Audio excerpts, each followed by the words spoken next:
Assalamualaikum warahmatullahi wabarakatuh. Saya itu di Polsek ini. Saya tidak bakalan mengulang hal polutan liar itu, karena yang di video viral itu adalah saya. Saya tidak bakalan mengulang lagi karena di mana hukum itu salah.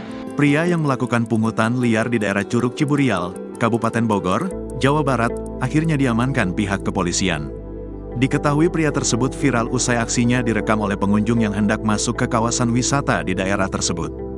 Dalam video yang beredar, pria berambut pendek itu melakukan pungli terhadap rombongan wisatawan di tempat wisata air terjun Curug. Kepala Dinas Kebudayaan dan Pariwisata Kabupaten Bogor Yudi Santosa mengatakan, lokasi dugaan pungli yang beredar di media sosial itu tepatnya berada di Desa Cibadak, Kecamatan Sukamakmur, Kabupaten Bogor. Atas beredarnya video itu, pihaknya pun langsung melakukan pengecekan ke lokasi. Selanjutnya, Forum Koordinasi Pimpinan di Kecamatan, dalam hal ini Camat dan Kapolsek sudah melakukan pengecekan, dan saat ini sudah memanggil pelaku yang bersangkutan. Ujarnya dilansir dari Kompas.com, Jumat, tanggal 3 Mei tahun 2024. Disbudpar sendiri memonitor untuk memastikan masalahnya seperti apa, tapi yang jelas kita tidak mentolerir adanya pungli di lokasi wisata, imbuhnya.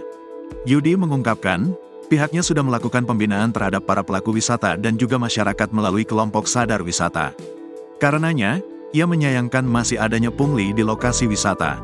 Sementara itu, Camat Sukamakmur, Kabupaten Bogor, Bakri Hasan mengatakan bahwa pelaku bernama Aang merupakan warga setempat. Bakri menyampaikan, peristiwa tersebut terjadi di Kampung Ciberem RT 04 Desa Cibadak pada Rabu, tanggal 1 Mei tahun 2024, sekitar pukul 11 waktu Indonesia Barat. Pada hari Rabu tanggal 1 Mei tahun 2024 terjadi pungutan liar yang dilakukan oleh saudara Aang terhadap pengunjung wisata Curug Cibaliung dan Curug Ciburial dengan pungutan tiap kendaraan roda 4 sebesar Rp10.000, ujarnya terpisah. Pihak kepolisian pun telah mengamankan pelaku.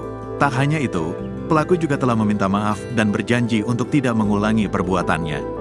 Saudara Aang menyatakan dalam surat pernyataan tidak akan melakukan pungutan liar kembali dan terkait tanah milik orang tua saudara, yang dilalui oleh pengunjung wisata akan dimusyawarahkan kembali dengan pihak pengelola wisata Curug di desa bersama-sama pemerintahan desa dan Muspika, jelas dia.